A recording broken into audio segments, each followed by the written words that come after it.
Dipersembahkan oleh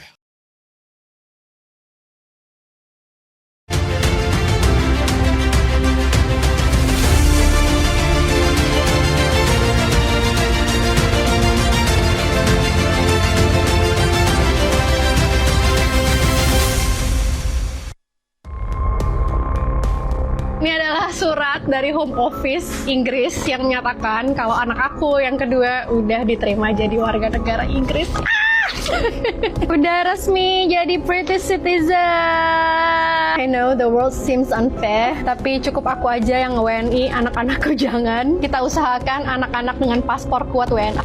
Teman-teman yang dapat zaman LPDP, ya kalau seneng yang nggak seneng, tapi jangan menghina-hina negara lah. Itu uang dari pajak dan sebagian dari utang yang kita sisihkan untuk memastikan SDM kita tumbuh. Nanti saya akan blacklist ya. Kami tentu sangat menyayangkan pernyataan tersebut yang seharusnya penerima LPDP menjadi duta bangsa di negara tujuan. Penerima LPDP harus mampu memperkenalkan Indonesia, memperkenalkan adab, budaya, etika, sopan santun yang menjadi kekayaan bangsa dan negara Indonesia.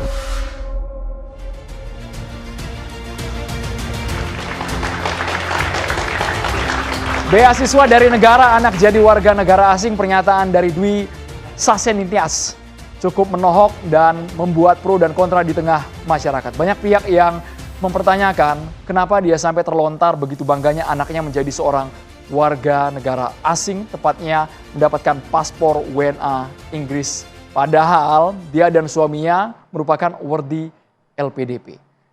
Dana dari Kementerian Keuangan dari pemerintah digunakan untuk kuliah di luar negeri, tetapi meskipun dari Dwi Sasetnya mengatakan kewajiban kontribusi untuk tanah air sudah dilakukan sang suami, hasil pengulikan dari warganet ada yang belum menunaikan kewajiban 2N+1, formulasi yang memang sudah ditetapkan oleh LPDP. Ada kontraknya, malam hari ini akan kami bahas lebih dalam karena sudah ada pernyataan keras dari Menteri Keuangan Purbaya Sadewa akan memblacklist mereka yang dianggap menghina negara, padahal dapat uang beasiswa dari pajak kita bersama. Malam hari ini di Catatan Demokrasi akan kami ulas lebih dalam. Terima kasih kepada BAS yang terus mendukung Catatan Demokrasi. Kami juga kehadiran teman-teman mahasiswa dari Universitas Nahdlatul Ulama Indonesia. Terima kasih banyak sudah hadir. Di tengah-tengah kita ada dua panelis. Panelisnya akan membantu bertanya kepada para narasumber kita. Ada Prof. Lely Aryani, pakar komunikasi politik kita. Prof, sehat Prof. Lely? Selamat malam. Assalamualaikum warahmatullahi wabarakatuh. Semua narasum. Waalaikumsalam warahmatullahi wabarakatuh. Prof. Lely tadi cerita anak-anaknya semua dapat beasiswa LPDP. Wah, jadi pasti punya jasa besar ini dengan LPDP. Terima kasih banyak Prof. Lely. Dan juga Mbak Devi Ramawati, pengamat sosial kita. Mbak Devi, malam Mbak. Alhamdulillah Mas. Sehat Mbak ya? Alhamdulillah. Dan di sebelah kanan kiri saya sengaja kami mengundang karena kasus ini viral, kabarnya yang memviralkan pertama orang ITB, yang kenanya juga lulusan ITB, dan yang memblacklist juga lulusan ITB juga Pak Purbaya kan. Narsum kami yang di tengah-tengah ini, yang tengah ini Mbak Sujiwo Tejo, budayawan lulusan ITB juga. Mbak Tejo ya, sehat Mbak. ITB angkatan berapa Mbak? ITB nggak selesai. ITB nggak selesai, jujur ini kan. Kemudian kami menghadirkan ini meraih LPDP, kuliahnya sampai S3 di luar negeri, PK20 LPDP, seorang dosen di Institut Teknologi Bandung, Mas Imam Santoso. Malam Mas Imam, boleh Mas mau dengar suara Mas jauh-jauh dari Bandung? Terima kasih Mas Andromeda. Sehat Mas ya? Saya sehat alhamdulillah. Baik, ini juga ada PK12 LPDP, ada Bang Bodro Pambuditomo, tenaga ahli utama KSP. Selamat malam Mas Andro, Mbak Jiwo, Bapak Ibu sekalian. Malam Bang Bodro. Jadi ada lulusan LPDP yang masuk ke pemerintah, ada yang berkontribusi di sektor lainnya. Saya boleh langsung ke Mas Imam melihat fenomena yang terjadi. Menurut Mas Imam dari sudut pandang subjektif pribadi, apa yang diucapkan oleh Dwi Sasenitias ini salah atau betul Mas? Secara belak-belakan saja Mas dijawab. Menurut Mas, merasa terusik gak hatinya Mas ketika ada ucapan tersebut? Biarkan aku yang WNI, anakku gak usah. Anakku jangan. My own opinion Mas ya.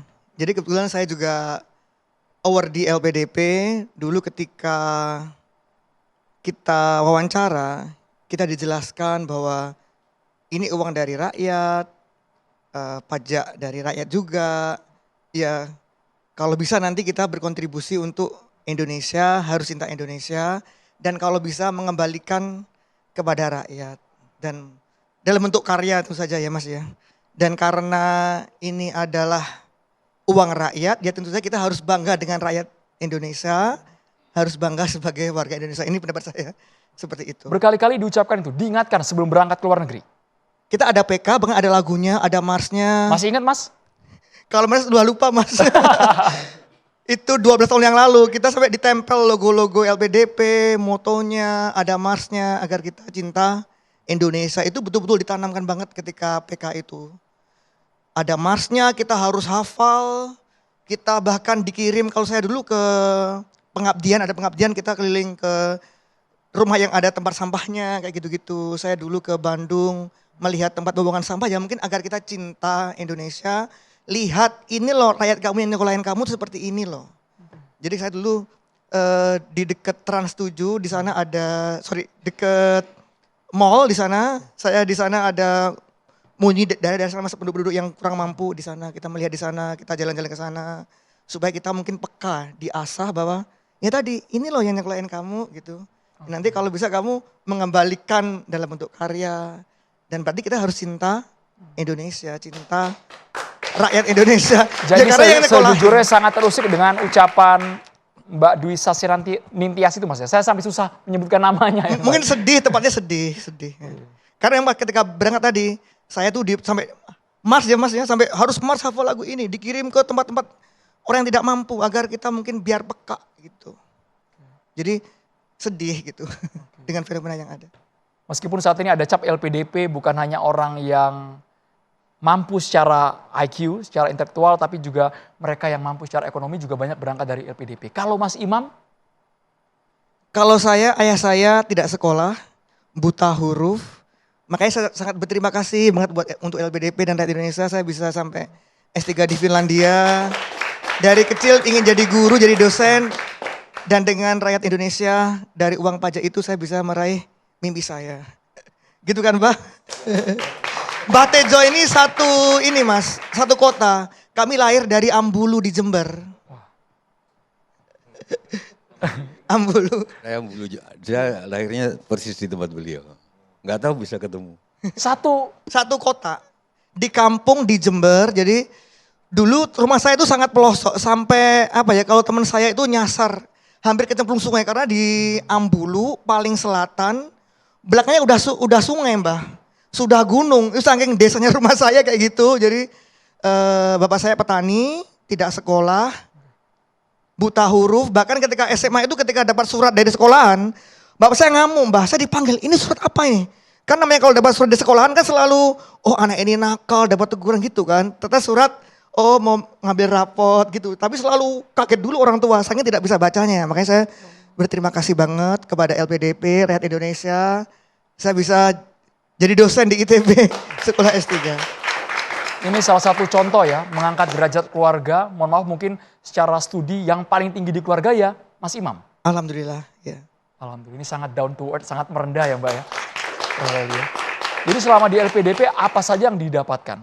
Apakah sempat ada kepikiran ketika keluar negeri, wah banyak ini peluang yang lebih bagus dari di tanah air, ada nggak kepikiran itu ketika sudah ke sana? Kalau peluang tentu saja pasti ada Mas ya. Ditawari untuk jadi researcher, melihat, kan saya pulang kalau ingin jadi dosen, gak hanya jago ngajar, tapi juga ingin memperdalam prakteknya. Kebetulan saya juga punya industri maju, pasti pengen juga seperti itu.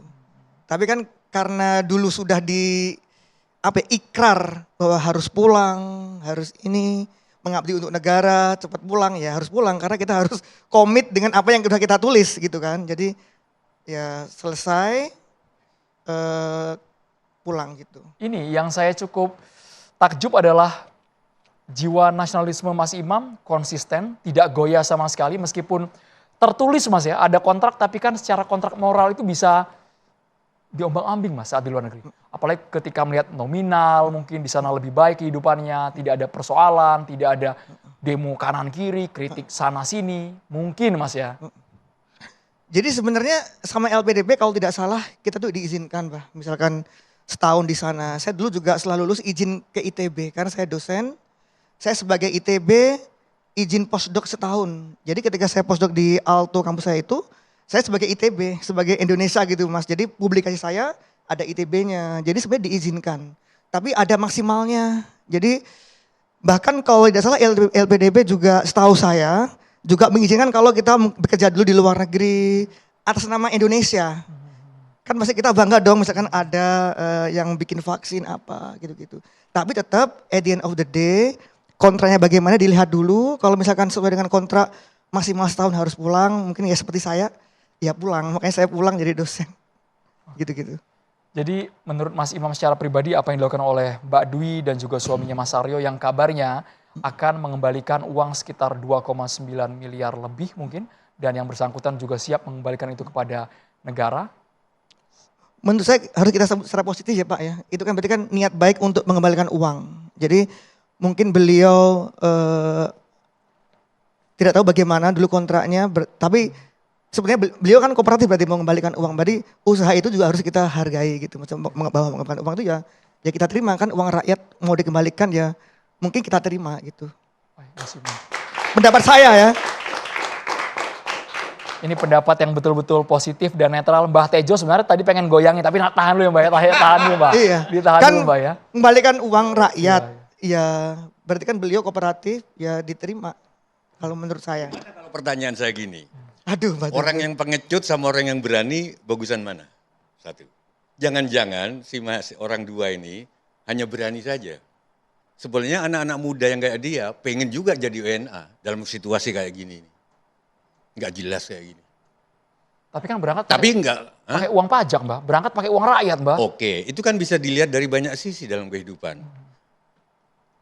Si A pacaran sama si B, datang ke suatu pesta. Si A ini, si B, si ceweknya itu ketemu si C. Tiba-tiba si A sama si C. Si ceweknya ini bilang, kamu ya berkhianat, aku yang ngenalin kamu ke cewek itu. Sekarang kamu sama cewek itu. Point of view satu. Point of view dua, yang si cewek ini, nggak apa-apa mas. Aku hanya lantaran supaya kamu bisa ketemu cewek itu. Negeri ini LPDP hanya lantaran supaya mahasiswa itu bisa hidup di London. Banyak hal dalam hidup ini. Jadi LPDP cuma dijadikan apa? Batu lompatan, stepping stone gitu ya? Untuk tergantung cara melihatnya. Sekarang mana yang lebih positif? Ini untuk diskusi Mbak Devi, Mbak Lili. Mbak Devi juga harus ikut nih sama Prof. Leli. Anakku ya bukannya sombong Mbak Lili, anakku LPDP juga. Tepuk tangan dong buat Mbak Tejo dong. Betul. Oke, tapi maksudku gini, aku mau ngomong apa tadi ya? Itu pilihan. Mana yang Point lebih of view. bagus, orang yang berani ngomong A, sama orang yang sebenarnya pengen pindah dari negeri ini, tapi nggak berani. Netizen itu. Coba dicek pakai stetoskop deh. Mencari kerja susah kok. Coba. Beraninya keluar-keluar aja di media Beraninya sosial. keluar, kalau ada kesempatan mungkin jadi WNA juga. Prof. Leli, Mbak Devi apakah memang sampai segitunya fasenya? Kalau memang ada kesempatan keluar ya keluar gitu kan. Jadi WNA kata Mbak Tejo. Itu realistis apa yang dikatakan Mbah Jiwo itu. Mas dapat LPDP 2013. Dapat LP tahun 2014 Bu. Nah, anak saya duluan berarti 2013 ya. Nah, 2013. Itu pun saya dulu tidak tahu. Jadi seminggu sebelum keberangkatannya ke UK dia bilang ke saya, "Bunda," katanya, "aku minggu depan harus sudah ada di UK."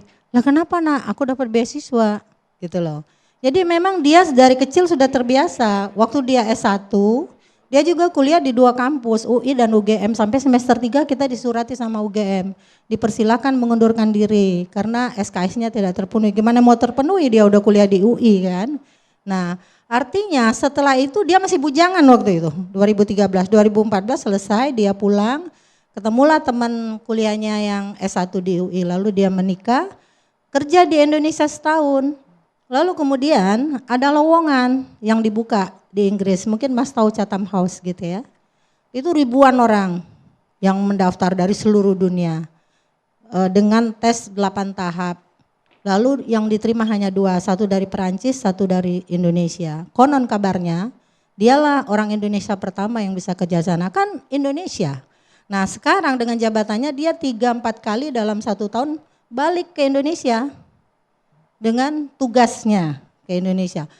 Saya punya cucu di sana 2, kelas 4 sama kelas 3. Bahasa yang digunakan kalau pulang Indonesia. Makanan kalau saya ke sana semuanya Indonesia. Jadi tidak ada yang berubah meskipun dia sekarang udah terhitung 15 tahun di UK. Nah, ini menurut saya sebuah perbandingan. Apakah anak saya berpikir seperti yang Mbak Jiwo tanyakan tadi? Bentar saya potong Mbak Lili. Ya. Dulu masih bujangan kan? Iya, masih Sekarang bujangan. udah enggak, berarti udah mantu kan? Udah menikah kan? Iya, saya cucu Temen dari macam apa mantu aku nggak diundang? Ini temen macam apa? Aku baru tahu sekarang. Sama Mbak Jiwo ini saya dari 2012 jadi narsum di LC. Jadi beliau dulu masih muda juga ya, sama dengan saya. Jadi lupa. Jadi saya lupa apa yang dibicarakan. Jadi menurut saya ini bukan soal LPDP ya. Saya juga S1, S2, S3-nya dapat beasiswa. Karena kalau tanpa beasiswa, saya nggak bisa sekolah, sama yang Mas ceritakan. Karena ayah saya cuma tamat SMP, ibu saya cuma tukang jahit juga tamat SMP. Kemudian saya bisa menjadi guru besar itu mungkin karena proses beasiswa yang kita lalui dulu namanya Super Semar waktu S1. Terus peningkatan prestasi akademik. Kemudian berkembang banyak beasiswa lain loh Andro. Jadi bukan hanya LPDP, ada juga beasiswa chevening dari Inggris langsung dari pemerintah yang bersangkutan. Kita dulu beasiswanya dari Dikti, Devi juga sama itu. Tapi dia dapat 2 double degree sama di UK. Nah, tanpa beasiswa itu yang dari uang rakyat itu kita nggak bisa maju. Saya nggak bisa nyekolahin anak keluar negeri, gaji dosen cuma berapa? Bapaknya dosen, saya juga dosen kan gitu. Jadi kalau nggak mereka yang berjuang, saya nggak tahu bagaimana tesnya. Karena saya katakan tadi, seminggu sebelum berangkat dia cuma ngomong gini, Bunda aku minggu depan harus sudah di UK. Ngapain nak? Aku dapat beasiswa sekolah di sana. Kayak gitu. Tapi akhirnya kan putranya Bunda Leli memutuskan untuk kembali ke tanah air dan berkontribusi, bekerja juga. Yang satu kembali, yang satu setahun setelah itu yang dia lolos di sebuah lembaga yang sangat bergengsi di sana. Tapi tetap Indonesia nggak pernah ngomong yang kayak gitu. Jadi yang salah bukan LPDP-nya menurut saya, tapi pribadi-pribadi yang kemudian menuai kesombongan diri sendiri. Jadi dia lupa pada positioning dia ketika berangkat dan ketika sudah selesai. Pada saat dia harus bagaimana mencitrakan dirinya tetap Indonesia. Itu yang sulit kayaknya. Mbak Tejo, ada lagi? Yang salah karena dia ngomong gitu. Berarti kalau pindah WNA, tapi nggak ngomong nggak kok di konten. Banyak, kayaknya nggak banyak. apa-apa. Nggak, menurut Mbak Lili asal jangan ngomong. Makanya jangan flexing. Itu kan bagian dari flexing. Nggak artinya tuh, Mbak. pindah ke warga negaraan nggak apa-apa. Asal Banyak jangan yang flexing. melakukan itu. Tapi adakah kehebohan? Ada banyak yang sudah melakukan itu Mbak Jiwo. Kecuali anak Nggak, saya nggak menurut pernah Mbak mau. Leli nggak apa-apa pindah WNA asal nggak flexing. Berarti dia nasionalismenya memang kita ragukan. Nggak apa-apa terserah dia, itu pribadi dia kan. Mungkin ada yang pindah WNA tapi mereka tidak membuat konten dan akhirnya Iya. viral di media sosial. Kita Dibuat bergabung aja dengan jadi konten pribadi dia suami istri gitu. dan akhirnya memang jadi bumerang untuk diri sendiri. Iya. Ini Dikira- sudah dikira anak bergabung. saya nggak ditawarin, Baik. tapi mereka cuma PR aja di sana gitu loh. Bunda Cucu Leli kita saya boleh ke juga. Inggris dulu, Bunda Leli. Supaya sinyalnya masih aman ini. Sudah bergabung bersama kita ada Profesor Bagus Mulyadi, asisten profesor Nottingham Inggris. Saya manggilnya Profesor, Mas Bagus atau apa nih Mas? Ya, asal jangan om aja. Baik. Bagus saya. Dari Inggris langsung. Prof Bagus melihat yang salah, melanjutkan pertanyaan Mbak Tejo tadi, kalimatnya yang terlontar, akhirnya ditangkap persepsi publik yang beragam, atau memang ketika ada kesempatan menjadi WNA akan diambil oleh siapapun melihat kondisi sekarang gitu, Mas Bagus? Baik, nomor 1 disclaim 2 hal. Saya masih pegang paspor Indonesia. Dan yang kedua, saya tidak pernah dapat beasiswa LPDP. Karena saya seperti Mas Imam itu lulusan ITB, IPK saya cuma 2,6. Jadi saya pada waktu itu ngasih jari kelingking aja untuk dapat LPDP itu pasti akan saya berikan gitu. Saya harus pergi ke Taiwan dan harus kerja paruh waktu untuk menyelesaikan S2 dan S3. Sekarang sampai di Inggris menjadi dosen, seperti itu. Pertanyaannya adalah apa yang harus dikatakan. Saya sih sebenarnya mau melihat satu layer di bawah ya, bahwa masyarakat itu tidak bisa serta-merta diambil ucapannya sebagai representasi. Kalau demikian caranya kita punya direct democracy begitu.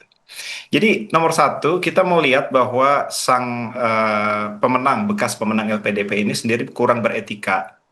Bukan karena perkataannya kasar atau bukan karena paspornya diganti, tapi karena dia sendiri tidak menyadari bahwa yang didapatkan olehnya dan keluarganya itu bukan 100% dari jerih payahnya.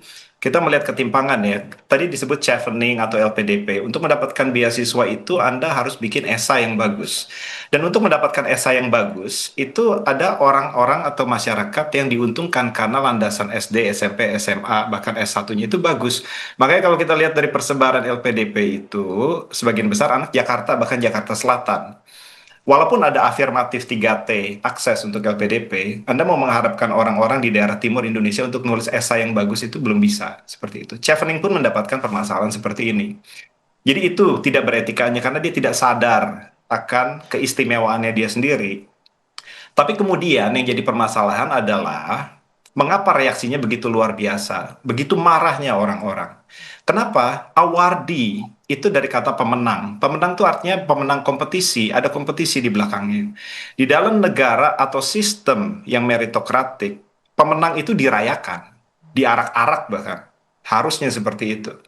Nggak ada orang nonton bola di Nottingham gitu ya, Nottingham Forest gitu. Terus pemain yang paling hebatnya dikatain bu gitu, nggak ada tuh. Jadi orang hanya bisa mengolok-olok, mempecundangi awardee atau pemenang itu karena ada kecurigaan akan ketidakadilan di dalam sistem. Nah, itu yang harus sebenarnya diperhatikan. Dan kita tidak bisa berpikir dikotomistik gitu ya. Apa yang dikatakan apakah benar atau salah. Masyarakat tidak punya diksi. Nah, ngomong-ngomong tentang diksi, permasalahannya adalah ketika ngomong tentang nasionalisme LPDP, orang-orang itu selalu menggunakan morally charged word, ya, bermoral.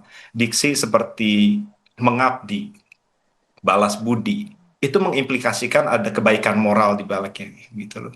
Nah, kita harus sebenarnya memperhatikan lebih dalam. Yang disebut baik itu apa? Apakah negara memberikan itu artinya dia baik? Negara itu siapa? Pemerintah atau rakyatnya? Kalau pemerintah, apakah dia menggunakan uangnya sendiri? Kalau rakyat, apakah dia memberikan konsen atau persetujuan akan bagaimana caranya uangnya dipakai? Anda tidak bisa baik hati menggunakan uang orang lain. Poinnya ada di situ. Harusnya kita melihat bahwa LPDP itu adalah investasi publik, bukannya sedekah, bukannya charity. Investasi publik itu dipertanggungjawabkan oleh return of investment. Nah, framing seperti itu jarang terlihat, membuat masyarakat terbelah gitu dong. Dan saya mensinyalir ada kapitalisasi dari semacam gambaran bahwa negara itu sebagai ibu yang lagi sekarat menjual segala hartanya untuk membiayai anak yang durhaka gitu. Itu yang di framing. Nggak seperti itu sebenarnya. Nah, kalau kita mau melihat investasi, mana investasi yang balik modalnya paling besar? Saya mau memberikan sudut pandang yang betul-betul spesifik. Di UK, orang-orang seperti saya, permanent staff atau faculty member, atau bahkan orang-orang yang jauh lebih senior dari saya, itu jumlahnya hanya 30-an. 30-an dosen Indonesia yang ada di UK. Dan tidak ada yang saya tahu, bekas pemenang LPDP itu nggak ada. Karena dia harus pulang eventually. Dan dalam kompetisi untuk mendapatkan permanent track gitu, tenure track di UK, itu kompetisinya brutal sekali. Anda 1 tahun, 2 tahun hilang dari peredaran, you're out of the market immediately.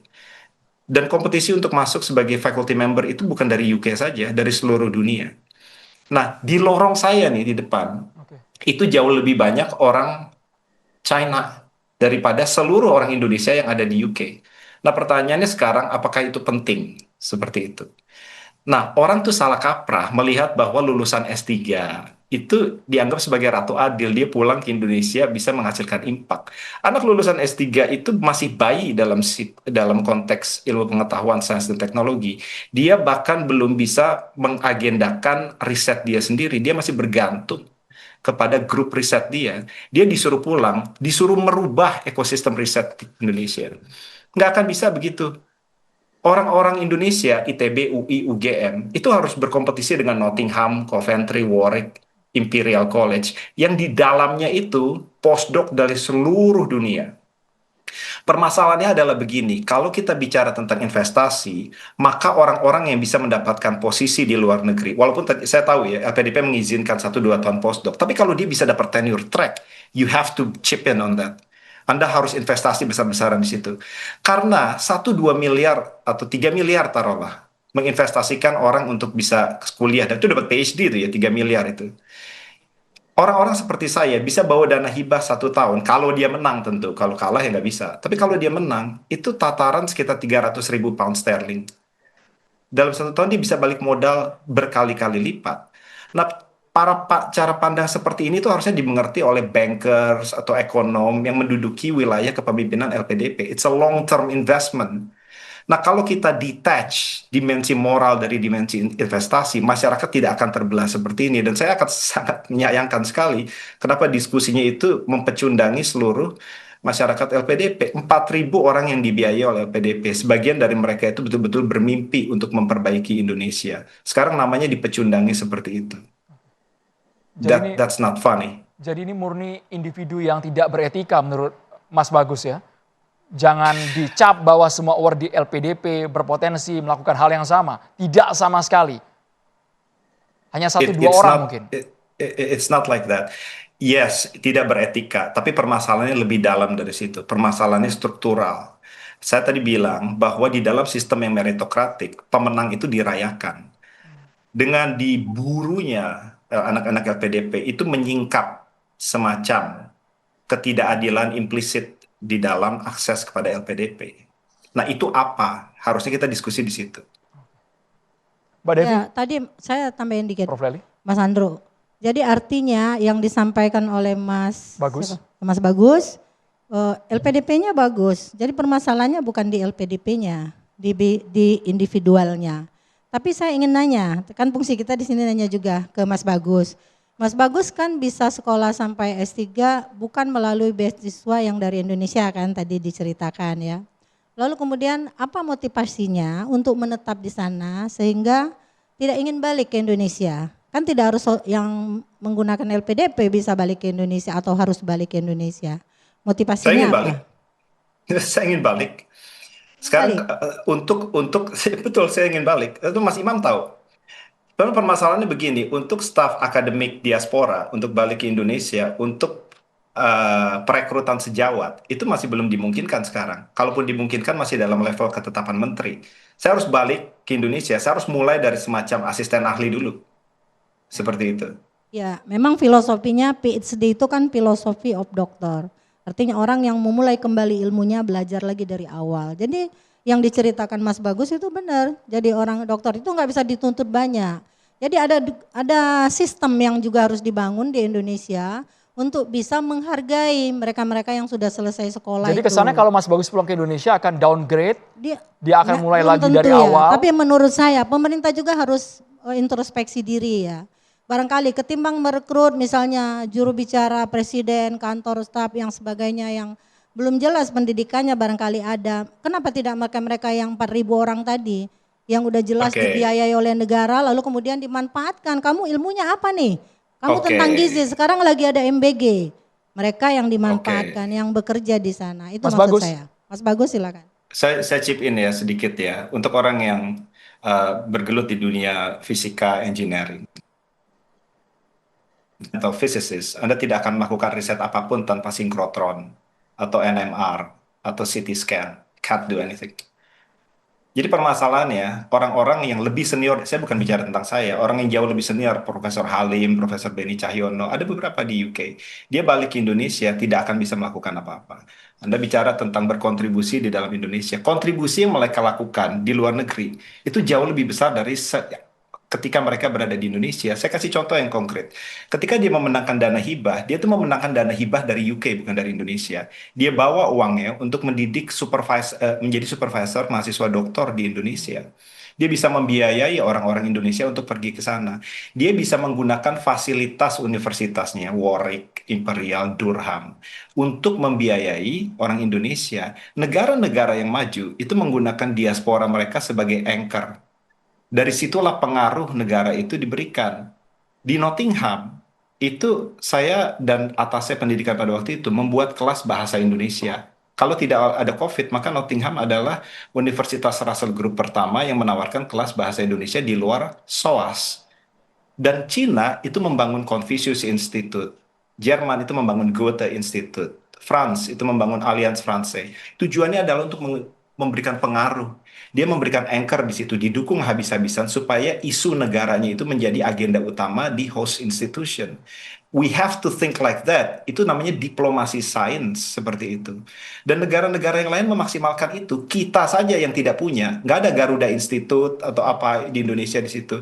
Yang adalah diaspora-diaspora yang walaupun tidak diberikan insentif, bekerja mati-matian untuk mempengaruhi agar institusinya bisa melirik Indonesia sebagai negara partner riset. Dan itu sangat vital impact-nya dalam QS ranking atau Times Higher Education Ranking.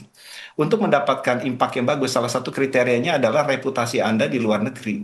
ITB, UGM, UI, itu sangat-sangat diuntungkan oleh kolega-kolega kami di sini yang memberikan citra yang baik di dalam institusinya. Jadi kita harus tidak bisa melihat lagi nasionalisme itu sekedar pulang atau letak geografis seperti itu. Nasionalisme means you become the best. You become the best in the institutions where you are. Negara akan diuntungkan dari situ. Reputasi tidak bisa atau nasionalisme itu tidak bisa di bypass dengan lokasi geografis. Baik, Mas Bagus, Tapi Bunda Leli tanpa ditahan dulu. mengganti Kita harus kewarganegaraan jeda dulu karena kayaknya. saya cukup menohok mendengar perkataan Mas Bagus. Orang-orang yang kompeten di luar sana banyak, Mas, tapi ketika mereka sudah pulang ke Indonesia, mereka nggak bisa apa-apa karena ruang itu nggak ada. Sesaat lagi kami segera kembali pemirsa.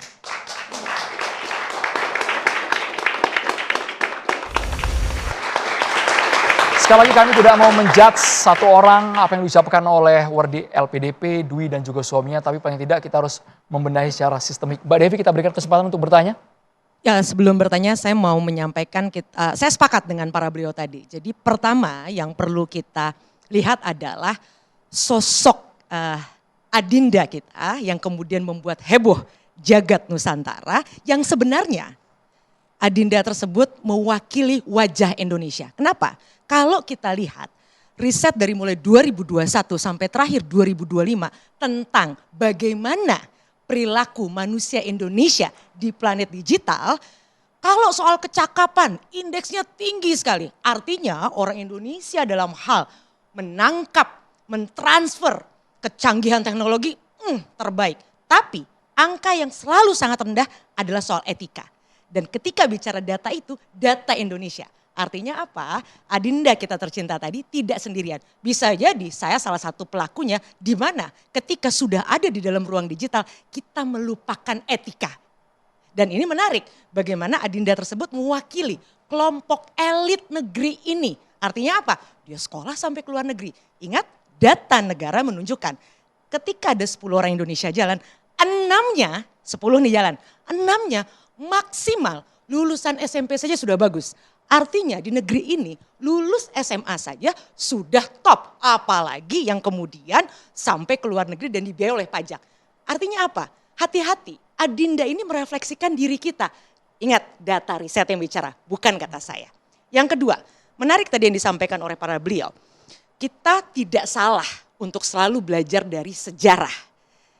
India, Cina sebagai negara yang jelas-jelas betul-betul menjadikan diasporanya, artinya orang-orang mereka bahkan jauh sekali dari era, kalau Cina kita tahu dari sekian abad lalu dia sudah kirim banyak orangnya ke luar negeri dan mereka tidak menjadikan migrasi atau kepergian itu sebagai sebuah kekhawatiran tapi justru menjadi sebuah kekuatan.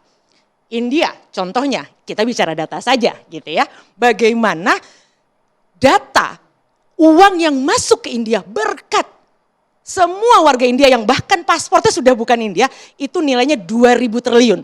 Cina 700 triliun, kita konon kabarnya ada sekitar 200 atau 300 T lah. Artinya kita punya potensi besar juga. Oleh karenanya dalam kasus ini saya setuju dengan para beliau sebelumnya. Kita perlu pisahkan. Satu, kita termasuk saya harus kembali menjadi duta besar Indonesia di ruang digital yang menunjukkan kearifan sosial kita. Kita manusia yang ramah. Kita tidak serampangan bicara. Yang terjadi hari ini adalah ada luka batin masyarakat kita gara-gara komunikasi yang tidak beretika. Orang sering tanya, etika mah apa sih gitu? Etika itu sederhana. Kayak kita di sini bareng-bareng. Tiba-tiba mohon maaf, saya tiba-tiba meludah. Kan tidak ada tulisan dilarang meludah. Tapi apa kita nyaman kalau tiba-tiba saya sebagai narasumber tiba-tiba sembarangan meludah? Itulah etika. Sesuatu yang tidak perlu dibuat posternya, dibuat slogannya, tetapi kita sudah harus tahu apa yang harus kita sampaikan. Dan data dunia menunjukkan memang generasi digital agak lumpuh urusan ini. Ini risetnya sudah panjang. Kenapa orang-orang yang hidup di ruang digital makin lemah empatinya, sehingga ujungnya yang kita lihat hari ini, luka batin seluruh Nusantara. Karena ada kalimat-kalimat terkait WNI-nya. Saya optimis masyarakat kita tidak akan protes bagi sesama warganya yang punya strategi hidup untuk kemudian memperbaiki diri dimanapun di seluruh planet bumi ini. Sekalipun mengubah gak ada masalah. warga negara. Dan China bahkan menarik ketika era 80-an, ketika mereka pertama kali membangun, silahkan dicek buku sejarah sekarang di Google, di mesin mencari, semua begitu telanjang data. Industri pertama, teknologi pertama, bahkan pabrik-pabrik pertama yang ada di China, itu 60% bukan cuma kiriman uang, tapi foreign direct investment, pabrik-pabrik pertama, teknologi-teknologi pertama yang menjadikan China hari ini datang semua dari diaspora mereka. Jadi artinya, saya yakin kita semua sepakat, tidak masalah kita mengibarkan bendera Indonesia dimanapun, dengan paspor atau tidak, tapi persoalan etika menjadi satu hal yang sangat serius. Pertanyaannya, Mbak Devi, Mbak, diarahkan kepada Komisi 10 DPR dan juga bisa dari tenaga ahli utama KSP? Ya, kepada yang mulia Bapak anggota Dewan, ini menjadi satu tantangan serius. Artinya bagaimana proses casting, gitu ya, casting orang-orang yang akan menjadi elit Indonesia ini, yang kemudian bisa bukan harus menjadi nabi, bukan harus menjadi sempurna, tapi seharusnya mereka betul-betul bisa menjadi role model. Kira-kira masukan dari Bapak anggota Dewan seperti apa? Prof. Hurtasan bisa langsung dijawab? Ya, terima kasih Mas. Jadi kita dikagetkan oleh satu framing yang terakhir ini ya.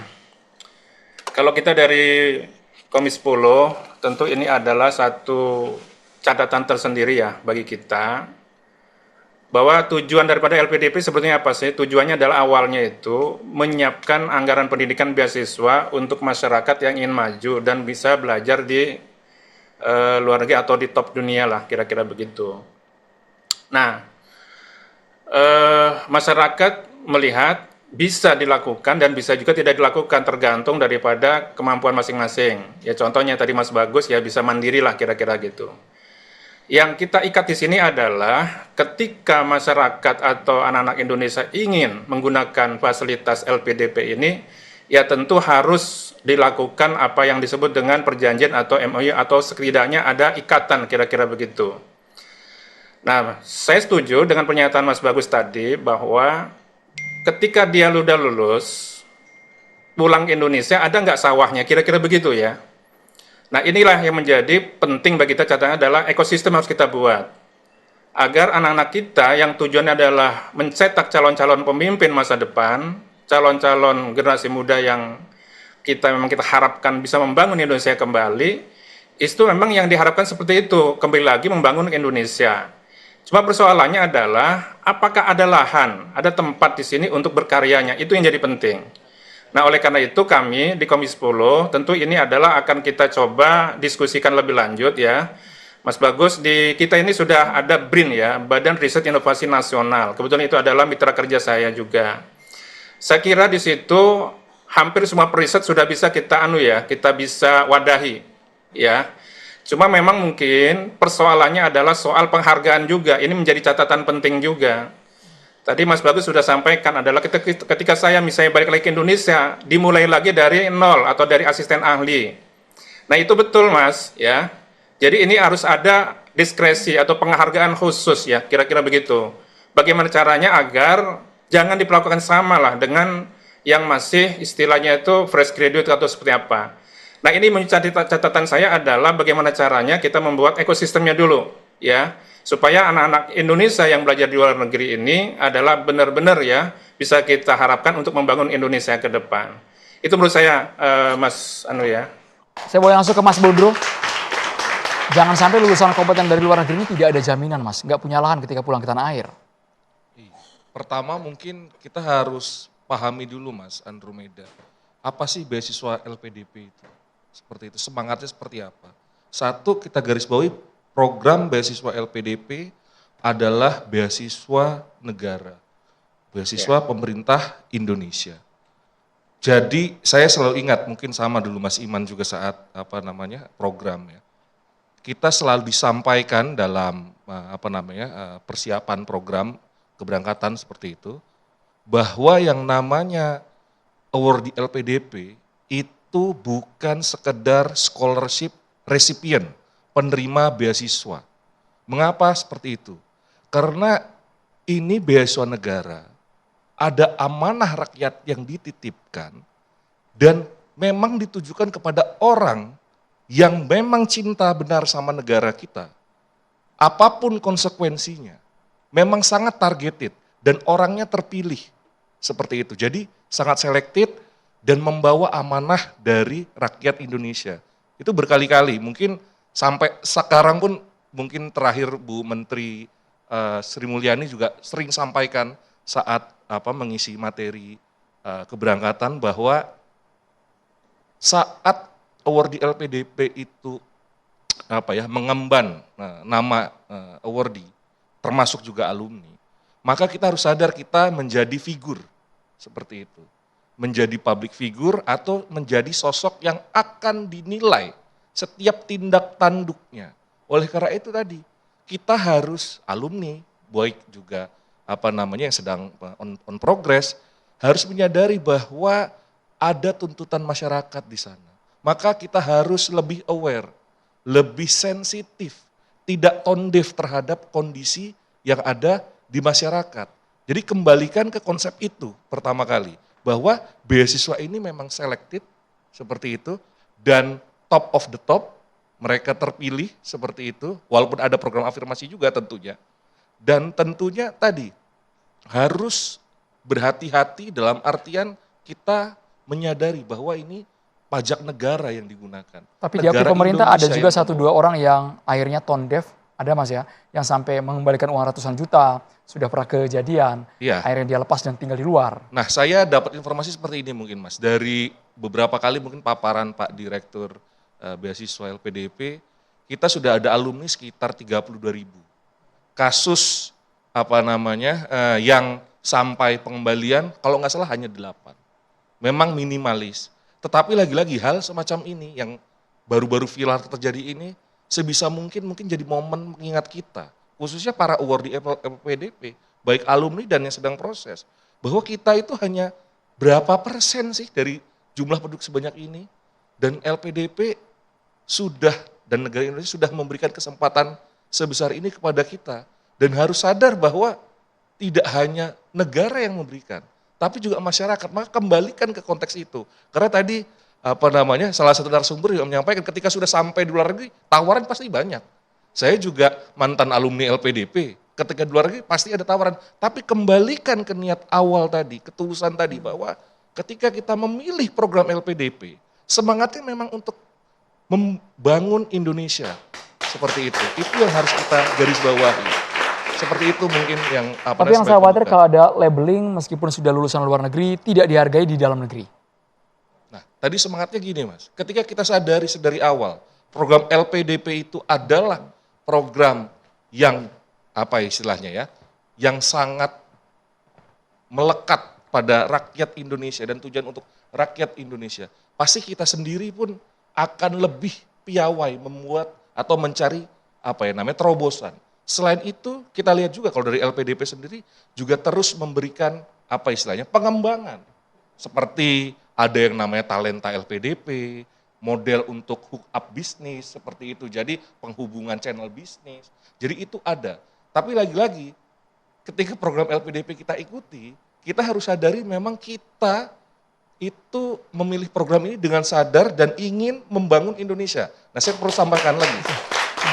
Membangun Indonesia dari LPDP ini kan juga bahasa mudahnya terus ada evaluasi dan terus berkembang. Tadi pengertian kontribusi tidak hanya sekedar pulang. Tadi sudah disampaikan, LPDP mengizinkan bila ada orang yang ingin mungkin memperdalam ilmunya, melakukan riset tambahan. Tapi harus izin seperti itu. Tidak misalnya ada pendanaan untuk pendalaman riset di luar negeri, terus uji coba satu dan lain hal, itu memungkinkan. Tapi sampaikan izin kepada LPDP. Tadi minimum saat ini Mas disampaikan 2 tahun. Tapi ada kemungkinan perpanjangan, sampaikan izin lagi. Jadi konteks kontribusi pun sudah diperluas. Tapi harus kembali ke konteks bahwa tujuannya hakiki ini adalah titipan rakyat Indonesia dan untuk membangun Mas, Indonesia. Gitu. Saya bertanya Mas, memang belum diizinkan sama Andro ya, supaya jangan lupa. Pertanyaan saya masih sama. Kalau ada 32.000 lebih alumni LPDP, gitu kan, mengapa sistem tidak dibangun? Saya bilang tadi kan, kalau dia merasa pulang tidak dihargai, memang kalau jadi dosen kan doktor memang dia jadi lektor dulu ya, tapi harus bukan rektor, lektor untuk bisa memenuhi angka kreditnya. Itu serasa memulai dari bawah lagi, kalau dia tamat S2 asisten ahli, kalau S3 lektor. Sementara pemerintah punya sistem gitu ya, punya sistem yang di hari ini kita tahu sistem di pemerintahan begitu banyak rekrutmen yang dilakukan. Cuma terbagi hanya pada orang-orang partai politik yang dianggap dekat dengan penguasa dan seterusnya. Mengapa tidak LPDP membuat satu sistem juga gitu? Bapak ini sekarang ada pulang 100 orang ke Indonesia. Ini boleh ditempatkan di bidang misalnya PR-nya pemerintah. Ini di bidangnya ahli gizi dengan program MBG-nya dan seterusnya dan sebagainya. Apakah itu hanya berganti baju aja dari tahun ke tahun itu sekarang namanya LPDP? Dulu bukan. Itu pertanyaan saya. Tadi belum terjawab. Mas Imam boleh ikut menambahkan nanti Mas sama LPDP Mas ya? Izin menambahkan tentang tadi yang mungkin tidak dihargai Mas. Jadi pengalaman saya ketika diwawancara LPDP ketika tes Mbak, itu memang kita ada suruh menulis rencana setelah lulus untuk bangsa apa. Dan kita di-challenge, gimana nanti kalau kamu gak dihargai? Gimana kalau kamu buntu? Gimana kalau kamu tadi dijegal? Gimana pas mau pulang jadi dosen tidak ada alat? Itu worst-worstnya udah emang di-challenge Bang. Mungkin harapannya memang ya award di LPDP untuk membantu Indonesia. Memang kita seperti itu negaranya. Bagaimana nanti mungkin award di LPDP dengan segala keadaannya, ya this is the problem that you have to solve, you have to help Indonesia. Jadi memang saya pun kayak gitu dulu Mas. Bagaimana kalau pulang nanti ternyata kamu gak dihargai dalam kutip. Bagaimana kalau nanti kamu pulang gak bisa ini, gak bisa itu. Jadi memang hal-hal yang seperti tadi Bapak sampaikan itu emang sudah dibukakan sangat lebar oleh para juri. Nanti kamu mungkin bisa kayak gini lah kondisimu, pas pulang kamu gak bisa ngapain. Jadi memang mungkin pendapat saya Mas ya, memang ya itu bahwa Indonesia mungkin ya sekarang masih negara berkembang dan kamu mungkin harus pulang dan membantu untuk menyelesaikan masalah itu. Jadi memang masalah tadi itu emang udah dibukakan oleh para juri. Imam, nanti kalau kamu pulang mungkin kamu bisa kayak gini loh, mentok lah. Terus di hati saya, ya mungkin ini alasan Allah untuk saya sekolah LPDP biar membantu kayak gitu-gitu gitu Mas. Mbak Tejo, jadi mereka sudah diberikan kemungkinan terburuk kalaupun memang tidak dapat kerjaan setelah lulus LPDP. Ada ya perkataan itu ya? Betul Mas, di challenge. Kan pasti namanya kita berkarya pasti ada hambatannya kan? Harusnya teman-teman LPDP yang memberikan solusi untuk bangsa. Seperti Mungkin harapannya seperti itu ya Mas ya? Jadi memang nanti gimana kalau kamu pulang buntu? Kamu jadi ini dan mungkin ya itu. Bukan hanya LPDP kalau itu. Yang dapat beasiswa dalam negeri pun demikian. Kayak saya dulu harus balik dulu ke kampus asal. Baru pindah bisa 2 kali berapa N gitu ya. Masa pengabdian saya dan sebagainya. Sehingga saya 30 tahun baru bisa pindah. Seperti itu. Jadi semua beasiswa sama aja gitu. Oke. Cuma yang saya tanya sistem, Mas belum jawab tadi. Sesaat lagi kita harus jeda hanya di catatan demokrasi. Soal sistem harus bahas lebih dalam. Bisa jeda berikut ini. Sebelum saya ke Mas Bodro, boleh minta pandangan Mbah Tejo tadi. Mbah Tejo, apakah memang perlu semacam, kalau kemarin kepala daerah mereka disiapkan retreat, wajib militer, agar jiwa mereka tetap loyal terhadap Saya negara. Mas Bodro. Bodro itu artinya bulan. Makanya Semar itu Bodro Noyo, bulan yang pucat. Yang Noyo bulan yang Bodro. Tapi gini, tentang LPDP, pertama anak saya LPDP. Terus kedua, saya sering ngasih pembekalan sebelum berangkat. Dan kita harus terima kasih dengan segala, kalaupun ada sebel-sebelnya, yang punya ide ini kan Sri Mulyani kan. Kalau nggak salah zaman Sri Mulyani SBY, LPDP ini. Makanya sebenarnya kalau dia bisa ditanya tujuannya apa itu jasanya Sri Mulyani dengan segala hormat. Kalau dengan sebel-sebelnya kita. Tapi maksudnya pembekalan seminggu itu nggak cukup menurut saya Mas Bagus. Bayangan saya pakai kesenian jadi firasat saya di Cina itu mungkin pembekalannya sampai setahun. Jadi yang keluar negeri orang Cina itu tujuannya sebagai mata-mata. Dia boleh berganti kewarganegaraan, boleh sebagai peneliti, tapi mata-mata untuk negaranya. Lah kita cuma 1 minggu, saya ngisi 3 jam, nanti ada Pak Luhut, ada apa? Dapat apa seminggu pembekalan? Cuma seminggu pembekalannya. Seminggu. Bener ya? Kenapa nggak 1 jam aja? Cuma 1 minggu ya? 1 Pembekalan minggu. cuma 1 minggu. Iya, belakangan 1 minggu, zaman saya masih 2 minggu kayaknya. Zamanku beberapa 1 minggu. Dan yang kedua, coba saya punya wayang namanya Adipati Karna. Bisa nggak ditampilkan? Saya mau cerita, coba bisa ditampilkan nggak wayangnya? Sambil kita tampilkan di big screen. Iya, di big screen. Ini wayang yang sangat terkenal di dunia pewayangan, yang punya prinsip right or wrong is my country. Dia tahu negaranya salah, negaranya itu Kurawa. Tapi apapun, mau banyak buntunya, mau Sambil banyak mengirim, Bang. apanya, Boleh, dibela sama dia. Dia ini anaknya Dewi Kunti, ibunya Pandawa. Menjelang Baratayuda, didatangi sama Kunti. Karno, kamu bergabunglah sama Pandawa. Kamu anak kandungku. Cuman aku buang waktu kamu kecil karena hamil di luar nikah. Terus kata Karno, mohon maaf ibu. Bagi saya, ibu bukan perempuan yang melahirkan. Ibu adalah perempuan yang merawat dan membesarkan. Dan yang merawat dan membesarkan saya adalah Kurawa. Tetap dia Baratayuda. Pertanyaan saya, apakah kalau anak-anak mahasiswa itu pulang, dirawat oleh negara? Dikasih kerjaan?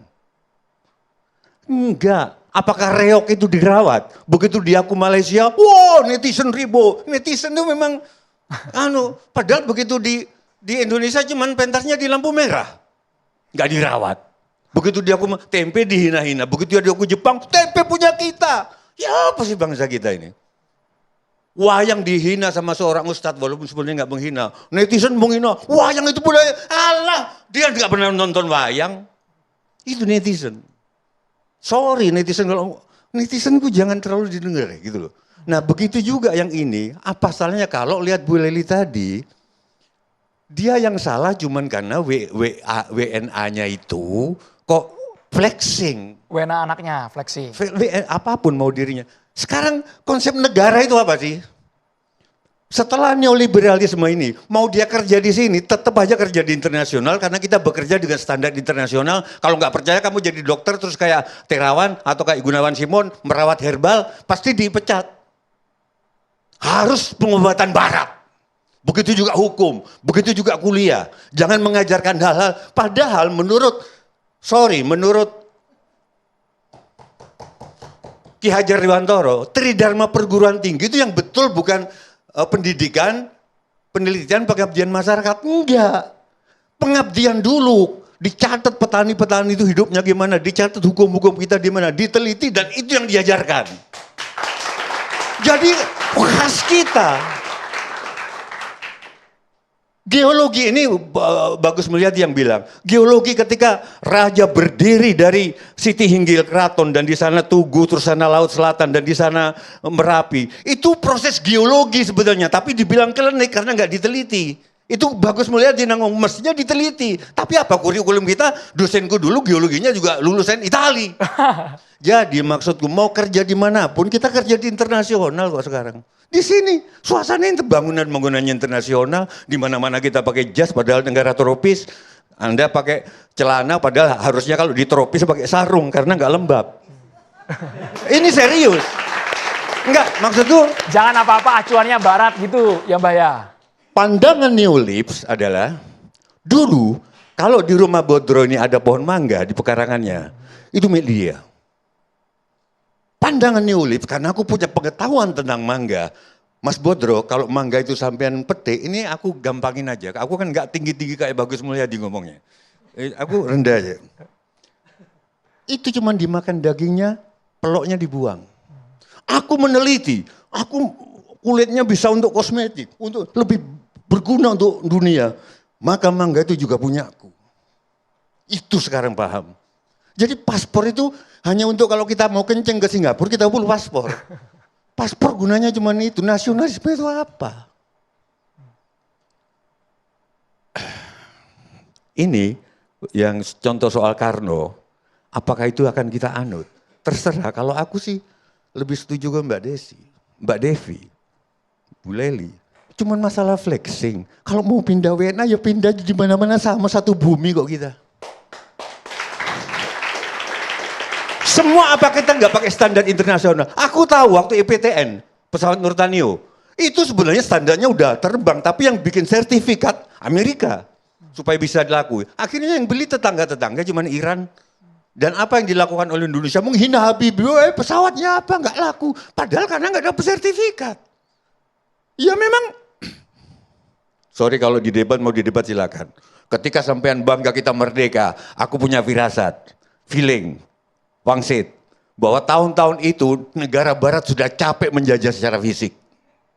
Mahal. Oke dimerdekakan aja tapi standar aku pegang. Pembayaran dolar, yang namanya standar aku, namanya sehat itu begini-begini. Namanya bahagia itu begini-begini. Mereka yang ngisi. Adik saya kerja asesor. Bosnya orang Inggris. Jadi kerja dimanapun kita itu sudah internasional. Apalagi sekarang sejak perjanjian Trump sama Pak Prabowo. Kemana-mana nih, ini Mbak bahaya. Kemana-mana nih Mbak ya. Loh. Jadi Kan indikatornya apa-apa sudah. Ya kalaupun dia tinggal di sini, akhirnya si mahasiswa ini tinggal di negara ke-51 dari Amerika. Mungkin loh ya, aku nggak tahu, sorry. Semuanya, bahkan baju boleh masuk, baju gimana. Tapi mudah-mudahan, sorry, colongan, dalam 60 hari, mudah-mudahan direvisi. Karena banyak yang akan mati. Mbak Jiwo, Ya. kalau dari narasinya, kan itu yang menjadi heboh itu cukup saya saja yang menjadi WNI ya. Anak-anakku jangan. Anak saya jangan. Nah, meskipun kalau soal tinggal lama di luar negeri, kita tahu Pak Habibie pulang karena Pak Harto yang meminta. Ingat itu ya. Nah, artinya beliau lama kerja di luar negeri dulu, pulang sekolah dan sebagainya. Kita tidak tahu biayanya, katanya sambil cuci piring kah atau apa itu. Yang penting dia di luar negeri kan. Jadi kesimpulannya, apakah saya bertanya ya nih, apakah secara budaya pernyataan yang disampaikan itu cukup saya saja yang warga negara Indonesia, anak saya tidak. Tapi narasi ekspresi wajah itu seperti memang pas dapat surat itu bangga banget gitu kan. Dibandingkan dia Mbak Leli, memegang bendera merah putih gitu. Barangkali itu yang dinarasikan. Iya yang salah itu dua. Pertama, waktu Mbak Lili mantu nggak ngundang aku. Kedua, diungkit lagi flexing. Ya. Itunya salahnya di flexing. Kalau soal WNA kalau mau pindah ya pindah aja kalau menurutku. Aku sih enggak. Aku di sini aja. Karena aku percaya sama karma. Air tanah yang aku minum karma aku di sini. Itu aja. Cuman apa ya yang aku mau ngomong? Tapi kan punya tanggung jawab dengan negara karena dibiayai oleh pemerintah, Mbak Tejo. Negara itu apa sih? Bangsa, apalagi bangsa. Tanya ke Bagus, bangsa itu kan konsep. Bangsa itu konsep. Kalau suku itu nyata darah, Mas Bodro ini mungkin Jawa orang Bojonegoro. Kalau di Belecet darah itu orang Jawa Bojonegoro. Tapi kalau bangsa Indonesia itu enggak darah, itu konsep. Bahwa menurut Soekarno orang Minang sama orang Papua satu karena mengalami persamaan nasib. Konsep. Maka anak-anak yang di luar negeri rata-rata itu 5 tahun pertama merasa sebagai bangsa Indonesia. 10 tahun sebagai orang Jawa, orang lebih gitu. Tanya deh. Oh ya dan satu lagi, kalau memang kita nasionalisme yang tinggi, mumpung ada Profesor Bagus. Aku sudah datang ke beberapa universitas di Melbourne, di London, di Cina, di Yunani. Itu rata-rata anak kuliah ambil S3 di sana, objeknya itu Indonesia. Tentang NU, tentang nelayan, ini gimana? Berarti mereka dapat informasi, oh nelayan Indonesia itu bangunnya jam sekian pagi. Dan orang Australia, berarti pengeboman nanti dilakukan.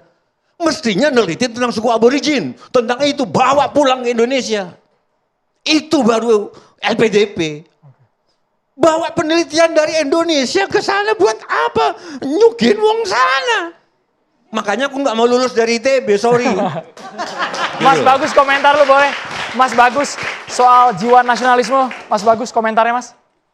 Aku di ITB itu 2 jurusan dan dua-duanya aku tinggal. Dua-duanya stop out berarti ini Pak. Bukan karena goblok, nilaiku banyak A. Tapi karena nggak setuju. Ini idealisme Mbah Tejo luar biasa nih, belak-belakan malam hari ini ya. Prof Bagus. Bilang benar, itu narasi yang diungkapkan oleh seorang Dwi seperti itu. Di UK, narasi itu tidak dilawan dengan hanya sekadar informasi yang lebih banyak. Narasi itu dilawan dengan counter naratif. That's the thing. Untuk melawan terorisme, you make counter narrative to that. Nah permasalahannya, saya mau bersimpati dulu sama LPDP ya. LPDP itu harus berhadapan dengan DPR, dengan BPK. Dan DPR itu menyampaikan reaksi dari masyarakat yang kadang-kadang populis. Dan yang harus dilakukan adalah narasi yang tidak ambigu tentang apa itu yang disebut nasionalisme. Dan nasionalisme dalam konteks mengabdi untuk negara, saya sayangkan sangat-sangat narrow, sangat-sangat sempit. Bahkan kita di sini juga bingung sebenarnya kontribusi apa yang harus dilakukan pada negara. Dan saya mau menawarkan satu hal yang sangat simpel sebenarnya. Mengabdi untuk negara adalah dengan yang menjadi terbaik. You be the best. That's what it means to contribute to the country. Anda mengabdi dengan menjadi yang terbaik dimanapun Anda berada, sampai dunia tidak punya pilihan lain kecuali mengakui negara asal Anda berada. Seperti itu.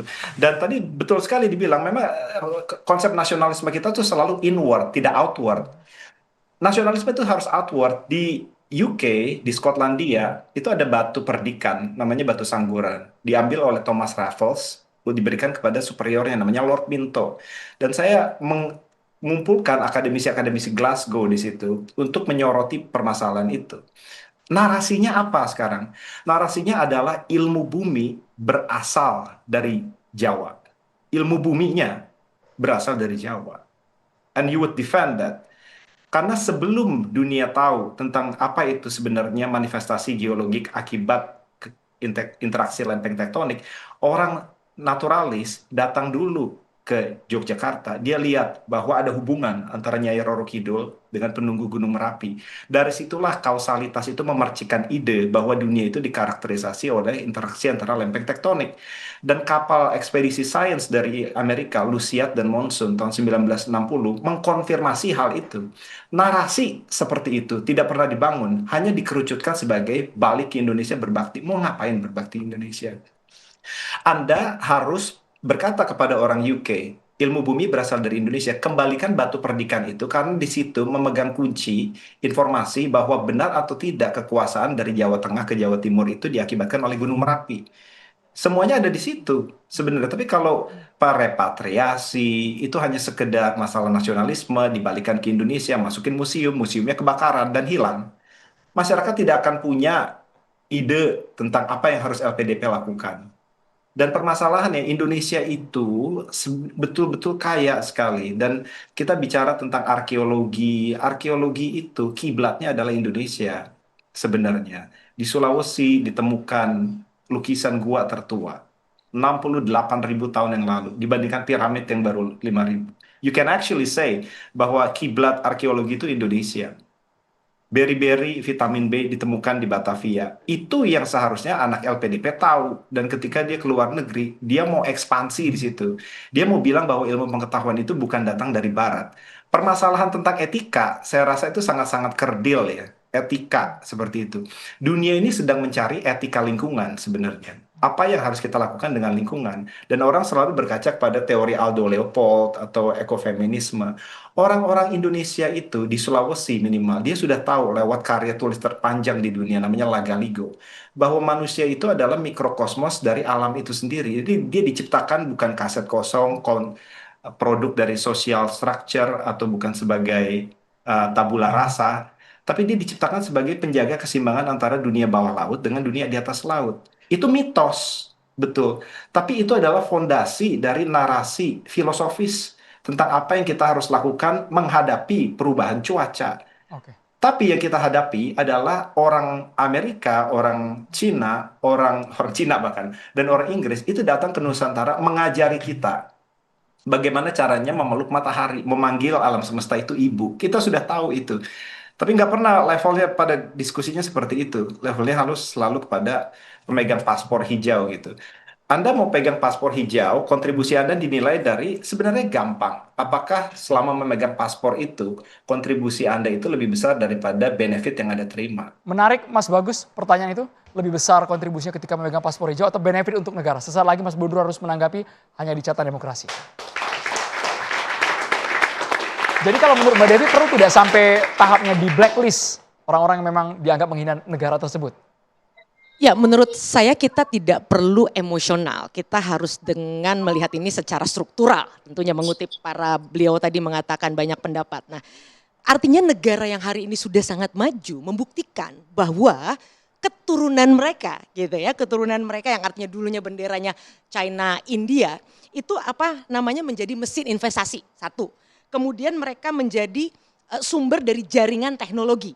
Kemudian mereka juga menjadi sumber inovasi dan yang paling penting juga tadi yang disampaikan oleh para beliau adalah menjadi kekuatan diplomasi di luar negeri. Artinya kita tidak perlu alergi terhadap saudara-saudara kita yang nanti memilih untuk luar negeri. Ingat, ini ada generasi baru dan data dunia, lagi-lagi kita harus balik ke soal data. Ini ngomongin LPDP, ini ngomongin intelektualitas. Data dunia menunjukkan 36% generasi muda itu mereka adalah milik dunia. Mereka semua siap untuk ngangkat koper. Tapi yang jadi persoalan sebenarnya adalah bukan mereka perginya, tapi yang bahaya adalah keterputusannya, gitu ya. Jadi mobilisasinya nggak ada masalah. Nah inilah makanya tadi saya coba menyimpulkan dari para beliau adalah bagaimana negara kemudian satu, kalau memang mereka diminta balik, riset didanain dong, gitu kan, dengan peralatannya tadi yang disampaikan oleh Mas Bagus, sediain dong gitu ya. Lalu kemudian industri menyerap nggak, kan gitu. Lalu yang ketiga adalah regulasinya mendukung inovasi atau tidak. Namun bagi yang tetap memilih untuk berada di luar, kita tetapkan target kontribusinya juga terukur gitu ya. Jadi bukan hanya sekedar tadi angka-angka 2N plus N dan plus apalah itu gitu ya. Jejaring investasi, jejaring network. Itu kalau India ngambek gitu ya di Amerika gitu di Silicon Valley, saya rasa seluruh dunia bisa mati itu wifi gitu ya. Ini kan sebuah contoh ilustrasi sederhana bagaimana dengan jaringannya. Jadi yang paling menarik adalah India dan Cina ini telah membuktikan bukan hanya kiriman uang ke masing-masing rumah tangga, ke keluarga, tapi bahkan investasi masuk, jaringan masuk. Jadi kalau ada apa-apa yang dikedepankan adalah tanah kelahiran mereka. Tanah kelahiran bisa jadi bukan merekanya, bahkan buyutnya dan sebagainya. Nah artinya tadi saya sepakat dengan Mas Bagus gitu ya, karena kita ini bulan puasa gitu ya, bahwa pergi bukan berarti hilang, itu satu. Jauh bukan berarti putus, itu yang kedua. Paspor bukan harga diri, jangan kerdilkan harga diri kita hanya dalam konteks paspor. Tapi kontribusi adalah inti. Nah artinya khairun nas anfahum linnas. Setinggi-tingginya manusia adalah yang bermanfaat. Mas Bodro. Iya. Berikan jaminan Mas, negara harus berikan jaminan Mas. Betul. Jadi tadi kan pertanyaannya gimana sih memperbesar benefit. Tadi juga Prof. Leli berkali tanya bagaimana sih evaluasinya seperti itu. Mungkin dua aspek itu yang ingin kami garis bawahi. Pertama tadi konteks memperbesar benefit, kita kan sepakat bahwa satu ini memang beasiswa selected kayak gitu. Orang-orang terpilih yang mendapatkan dan kontribusi itu yang diharapkan tadi menjadi inti seperti itu. Dan tadi kontribusi tidak hanya semata menyelesaikan, tapi juga tadi kalau memang perlu pendalaman untuk melakukan riset dipersilakan selama izin. Harapannya tadi yang diceritakan Mbah Tejo bahwa bisa jadi orang saat melakukan penelitian PhD, itu kan step awalnya, kemudian dia melakukan postdoc setelah itu. Sekarang diperbolehkan selama izin tadi, 2 tahun. Di konteks itulah dia bisa mendalami risetnya lebih dalam. Tadi posisinya meriset Indonesia, kalau dulu di riset orang luar, sekarang monggo kita co-author. Orang Indonesia dan orang luar itu sama-sama membangun konteks pendanaan yang lebih baik, pengenalan yang lebih kuat, dan kualitas yang lebih kuat lagi. Nah itu salah satu konteksnya. Tadi sempat disampaikan juga terkait dengan evaluasi. Ini pengalaman saya ya Bapak Ibu. Mungkin nggak tahu di Mas Imam masih sama atau enggak. Kita itu ada tracing istilahnya. Tracing itu dicari Bu, Prof. Leli, bahwa kalau seseorang itu ditanyakan posisinya sekarang bekerja di mana, seperti itu. Kalau nggak balas nanti dicari lagi seperti itu. Nah itu konteks bahwa melakukan evaluasi orang tersebut itu di mana. Di Indonesia, di luar, di Indonesia bekerja sebagai apa, itu dia akan tertrace. Dan itu penting. Yang kedua adalah tadi perlintasan. Perlintasan imigrasi sekarang juga ada datanya. Karena ada beberapa yang kami dapat juga bahwa terdeteksi ada perlintasan keluar. Artinya itu penting. Tapi saya mau sampaikan sekali lagi bahwa sebaik-baiknya sistem tidak mungkin akan ada yang sempurna. Pengawasan seperti itu. Oleh karena itu tadi model yang dari kami sampaikan berkali-kali kenapa saat LPDP, PKLPDP itu terus ditekankan bahwa kita itu duta dari bangsa Indonesia. Kesadaran itu jadi nomor 1. Karena kalau itu yang dibangun, kesadaran mendasar, itu jadi kunci. Apapun tantangannya, apapun godaannya, di luar negeri dan dalam negeri. Lah itu PR kita. Tapi Mas Bodro juga melihat ada celah sehingga Tapi mereka Mas tidak kembali. tidak menjawab pertanyaan saya. Saya bilang tadi antara LPDP, mumpung ada dari DPR juga, itu kan kalau sudah ada 32.000 orang. Dalam situasi seperti sekarang contohnya nih, kenapa tidak dibangun sistem? Sekarang ini soal MBG aja, ada keracunan, lalu kemudian direkrutlah ahli gizi. Dicek dari 32.000 itu ada nggak ahli gizi? Dia yang dilibatkan gitu loh. Bukan asal direkrut yang ada teman sama partai politik, punya koncoisme, patron klien. Bukan seperti itu Mas seharusnya. Jadi Prof. Reli perlu kami sampaikan juga bahwa LPDP itu juga menjadi talent pool. Pemanfaatannya bisa oleh banyak institusi. Nah itu yang bukti bahwa memang ada business matching di sana. Nah pemanfaatan kembali dari sisi demand-nya yang membutuhkan seperti itu. Nah upaya-upaya membangun model business matching, talent pool itu terus didorong. Dan tadi model-model perbaikan dan lain-lain ya pemerintah juga terus mendengarkan dan tentu terus dikembangkan seperti itu. Nah jadi posisi itu yang perlu kami sampaikan. Tadi saya perlu sampaikan satu lagi bahwa karena sebaik-baiknya sistem pasti akan ada celahnya. Oleh karena itu kami makanya ada teriakan satu aja kita udah kebakaran jenggot. Coba netizen kan hanya membaca satu kalimat itu aja. Padahal yang jadi permasalahan bukan itu. Kenapa ada tagar sebelumnya kabur aja dulu dan seterusnya. Ini mumpung ada Bapak dari DPR nih mungkin nanti akan bergerak ya Pak ya. Saya titipkan pesan ini supaya LPDP itu bisa bekerja sama. Mbak Leli, bukan hanya soal data aku ini. kembali nanya. Mbak Jiwo juga, saya juga nanya Mbak Jiwo. Aku nanya Mbak duluan. Jiwo tadi bilang ada orang Indonesia sekolah di luar negeri. Lalu penelitiannya tentang Indonesia, balik ke Indonesia. Lah apa itu? Coba gimana di sana sistem membangun MBG yang bagus di sana. Itu hasilnya dibawa ke Indonesia. Kenapa teorinya Clifford Geertz tentang priai, santri dan abangan. Justru tentang orang Indonesia, orang luar yang menemukan. Harusnya kita sekolah di luar mencari data-data penelitiannya di luar. Sehingga yang bagus dibawa ke Indonesia. Benar, saya mendukung Mbak Jiwo dalam hal ini. Aku udah ngomong itu di pembekalan-pembekalan. Please kalau kalian dari ilmu sosial jangan neliti di Indonesia. Enak banget orang sana informasi bangun tidurnya petani di Merbabu itu jam berapa. Itu seluruh Kendali set jam. Enak banget. Mestinya teliti soal di sana bawa pulang ke sini. Itu namanya mencintai Indonesia. Sekarang saya punya teman, ahli sastra Jawa, filolog. Dia meneliti sastra di Merbabu dan Merapi. Itu tentang pengobatan Mas Iman, itu segini sendiri pengobatan. Apakah kabar nggak diajarkan? Kita semua pengajaran barat. Oke, mungkin di endingnya, Bu Leli, Mbak Devi, apa yang bisa diharapkan sistem apa di negeri ini yang doktor, ini kesimpulan saya Mbak Devi, kesimpulan saya, disertasi adalah karya terakhir. Mestinya saya ini goblok, saya memilih DO. Tapi bayangan saya, disertasi itu kayak SIM, Mas Andrew. Dengan SIM itu dia boleh mengendarai. Dokter-dokter di Indonesia udah dapat SIM gak pernah nyetir. Dan yang salah pers, kalau ada apa-apa ditanya dokter tanpa dari penelitian. Ya kalau nggak nanya dari penelitian, mending nanya awam. Gimana Prabowo sekarang? Gimana Bahlil? Oh menurut saya, dokter jangan menurut saya. Dokter yang tidak diberdayakan. Dokter itu dari penelitian. Ini hasil penelitian. Mas Andro, Pak Purtasem kayaknya pengen jawab menarik tuh. sekali Pak pertanyaan dari Purtasem Mbak Tejo. jawab. Terima kasih kepada seluruh narasumber. Rasanya berbincang mengenai beasiswa LPDP nggak akan ada putusnya. Tapi yang paling kita tunggu adalah bagaimana mereka yang sudah keluar negeri, mereka tetap cinta Indonesia, mereka berkontribusi dengan berbagai cara, strategi, buah pikir yang mereka betul-betul putuskan untuk kecintaan tanah air. Jangan pertanyakan lembarannya kata Mbak Tejo tadi Mbak ya, tapi pertanyakan apa yang mereka sudah lakukan untuk bangsa ini. Terima kasih banyak Mbak Tejo, Mas Imam, Mas Bodro, Mbak Devi, Prof Leli, Prof Bagus dan juga Prof Frukusang sudah bergabung di Carta Demokrasi. Terima kasih BHS, saya Andrew Merkuri, selamat malam. Sampai jumpa.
Dipersembahkan oleh